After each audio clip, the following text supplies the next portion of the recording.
ভারতে গরু রক্ষার বিষয়টি দীর্ঘদিন ধরেই গুরুত্বপূর্ণ, বিশেষত যখন মিউকরমাইকোসিসের মতো ছত্রাকজনিত রোগের ঝুঁকি বাড়ছে। মিউকরমাইকোসিস, যাকে জাইগোমাইকোসিসও বলা হয়, এটি এক ধরনের ছত্রাক সংক্রমণ যা প্রধানত দুর্বল বা রোগাক্রান্ত গরুর মধ্যে দেখা যায়।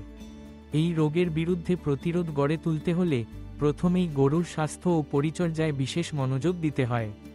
সবার আগে গরুর থাকার পরিবেশকে সবসময় পরিষ্কার ও শুকনো রাখতে হবে।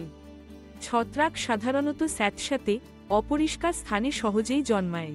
তাই গোয়ালঘর নিয়মিত পরিষ্কার করা, মলমূত্র যথাযথভাবে পরিষ্কার করা এবং পর্যাপ্ত আলো বাতাসের ব্যবস্থা রাখা অত্যন্ত জরুরি। পর্যাপ্ত ও সুষম খাবার গরুর রোগ প্রতিরোধ ক্ষমতা বাড়াতে সাহায্য করে। পচা বা ছত্রাক উঠা খাবার কখনোই গরুকে খাওয়ানো উচিত নয়।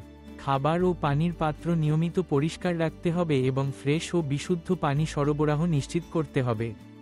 গরু যদি কোনো কারণে দুর্বল হয়ে পড়ে বা অন্যান্য রোগে আক্রান্ত হয়, তাহলে দ্রুত পশু চিকিৎসকের পরামর্শ নিতে হবে। চিকিৎসক নির্ধারিত ওষুধ এবং টিকা যথাসময়ে দেওয়া গরুর সুস্থতার জন্য অপরিহার্য।